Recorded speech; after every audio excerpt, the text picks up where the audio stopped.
Éphésiens, chapitre 2. Quant à vous, vous étiez morts à cause de vos fautes et de vos péchés, que vous pratiquiez autrefois conformément à la façon de vivre de ce monde, conformément au prince de la puissance de l'air, de l'esprit qui est actuellement à l'œuvre parmi les hommes rebelles. Nous tous aussi, nous étions de leur nombre. Notre conduite était dictée par les désirs de notre nature propre, puisque nous accomplissions les volontés de la nature humaine et de nos pensées, et nous étions, par notre condition même, destinés à la colère, tout comme les autres. Mais Dieu est riche en compassion. À cause du grand amour dont il nous a aimés, nous qui étions morts en raison de nos fautes, il nous a rendus à la vie avec Christ. C'est par grâce que vous êtes sauvés. Il nous a ressuscités et fait asseoir avec lui dans les lieux célestes, en Jésus-Christ.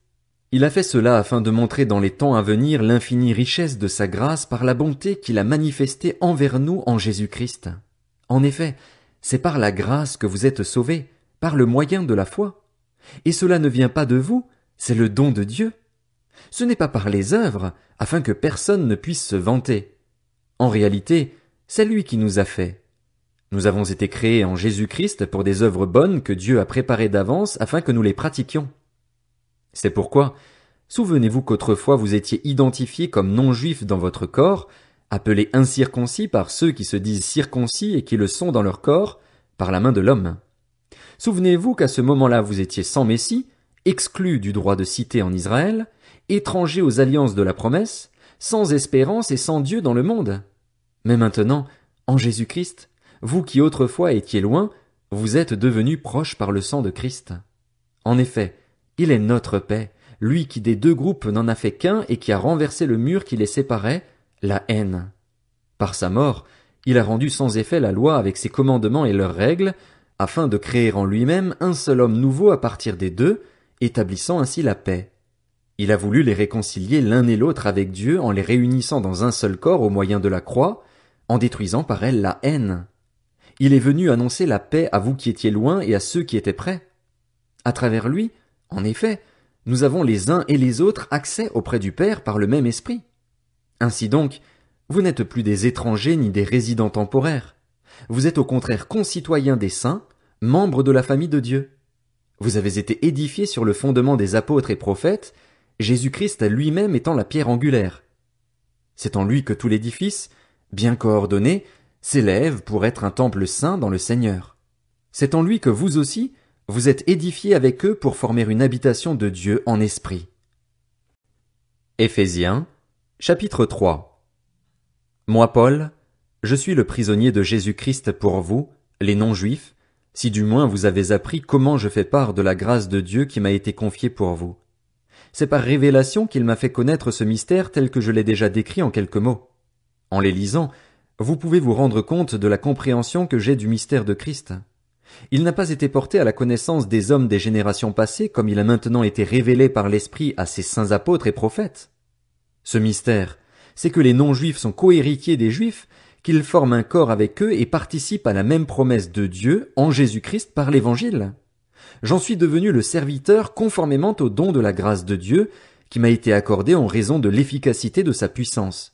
Moi qui suis le plus petit de tous les saints, j'ai reçu la grâce d'annoncer parmi les non-juifs les richesses infinies de Christ et de mettre en lumière pour tous les hommes comment se réalise le mystère caché de toute éternité en Dieu qui a tout créé par Jésus-Christ.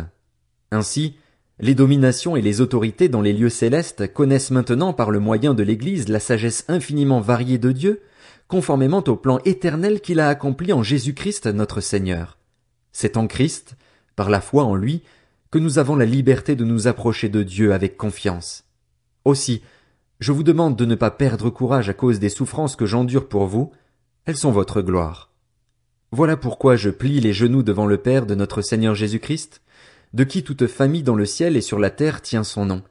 Je prie qu'il vous donne, conformément à la richesse de sa gloire, d'être puissamment fortifié par son esprit dans votre être intérieur, de sorte que le Christ habite dans votre cœur par la foi.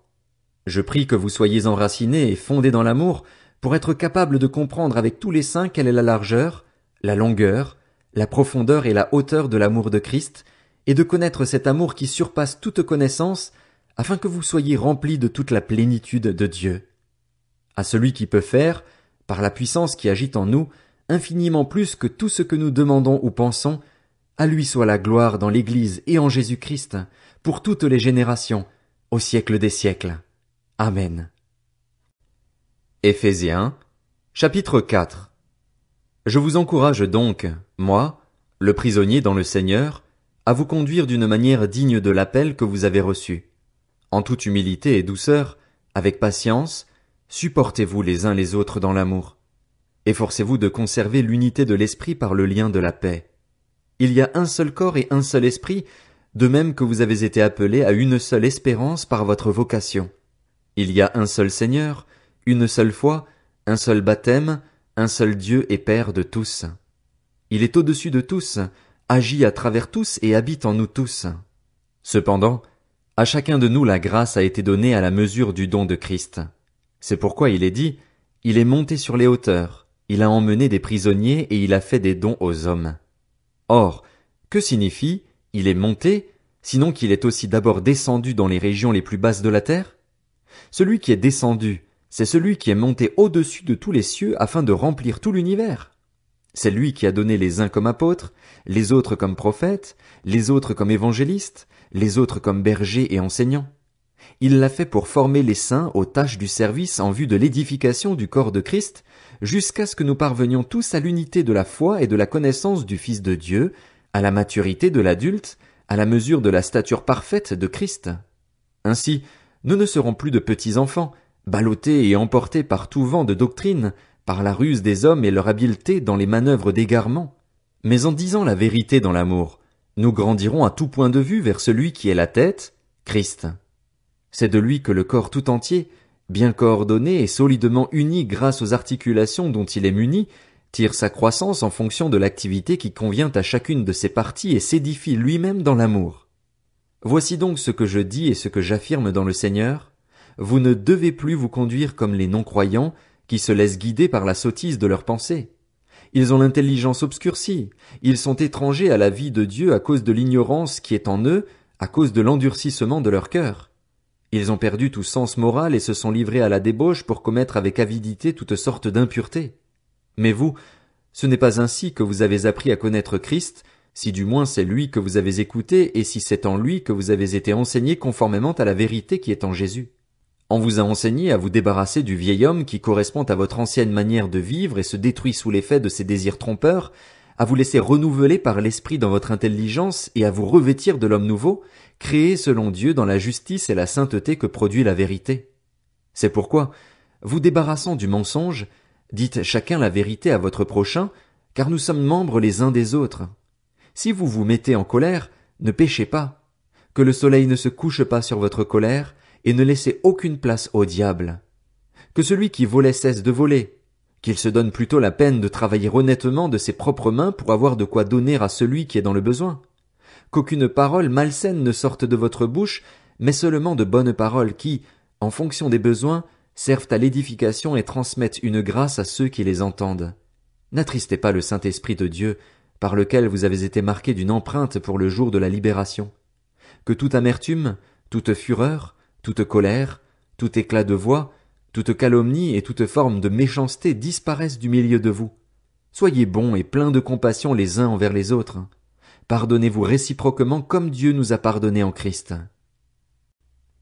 Éphésiens, chapitre 5. Soyez donc les imitateurs de Dieu, puisque vous êtes ses enfants bien-aimés, et vivez dans l'amour en suivant l'exemple de Christ, qui nous a aimés et qui s'est donné lui-même pour nous comme une offrande et un sacrifice dont l'odeur est agréable à Dieu. Que l'immoralité sexuelle, l'impureté sous toutes ses formes ou la soif de posséder ne soient même pas mentionnées parmi vous, comme il convient à des saints. Qu'on n'entende pas de paroles grossières, de propos stupides ou équivoques, c'est inconvenant, mais plutôt des paroles de reconnaissance. Vous le savez bien en effet, aucun être immoral, impur ou toujours désireux de posséder plus, c'est-à-dire idolâtre, n'a d'héritage dans le royaume de Christ et de Dieu. Que personne ne vous trompe par des paroles sans fondement, car c'est pour cela que la colère de Dieu vient sur les hommes rebelles. N'ayez donc aucune part avec eux, car si autrefois vous étiez ténèbres, maintenant vous êtes lumière dans le Seigneur. Conduisez-vous comme des enfants de lumière. Le fruit de l'esprit consiste en effet dans toute forme de bonté, de justice et de vérité. Discernez ce qui est agréable au Seigneur et ne participez pas aux œuvres stériles des ténèbres, mais démasquez-les plutôt. En effet, Ce que ces hommes font en secret, il est même honteux d'en parler. Mais tout ce qui est démasqué par la lumière apparaît clairement, car tout ce qui apparaît ainsi est lumière. C'est pourquoi il est dit, réveille-toi, toi qui dors, relève-toi d'entre les morts, et Christ t'éclairera. Faites donc bien attention à la façon dont vous vous conduisez, ne vous comportez pas comme des fous, mais comme des sages. Rachetez le temps, car les jours sont mauvais. C'est pourquoi ne soyez pas stupides, mais comprenez quelle est la volonté du Seigneur. Ne vous enivrez pas de vin, cela mène à la débauche. Soyez au contraire remplis de l'esprit. Dites-vous des psaumes, des hymnes et des cantiques spirituels. Chantez et célébrez de tout votre cœur les louanges du Seigneur. Remerciez constamment Dieu le Père pour tout, au nom de notre Seigneur Jésus-Christ. Soumettez-vous les uns aux autres dans la crainte de Dieu. Femmes, soumettez-vous à votre mari comme au Seigneur, car le mari est le chef de la femme, comme Christ est le chef de l'Église qui est son corps et dont il est le Sauveur. Mais tout comme l'Église se soumet à Christ, que les femmes aussi se soumettent en tout à leur mari. Marie, aimez votre femme comme Christ a aimé l'Église. Il s'est donné lui-même pour elle afin de la conduire à la sainteté après l'avoir purifiée et lavée par l'eau de la parole, pour faire paraître devant lui cette Église glorieuse, sans tache, ni ride, ni rien de semblable, mais sainte et irréprochable.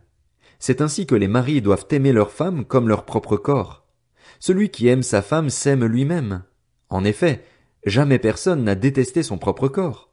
Au contraire, il le nourrit et en prend soin, tout comme le Seigneur le fait pour l'Église parce que nous sommes les membres de son corps, formés de sa chair et de ses os. C'est pourquoi l'homme quittera son père et sa mère, s'attachera à sa femme, et les deux ne feront qu'un. Ce mystère est grand, et je dis cela par rapport à Christ et à l'Église. Du reste, que chacun de vous aime sa femme comme lui-même et que la femme respecte son mari.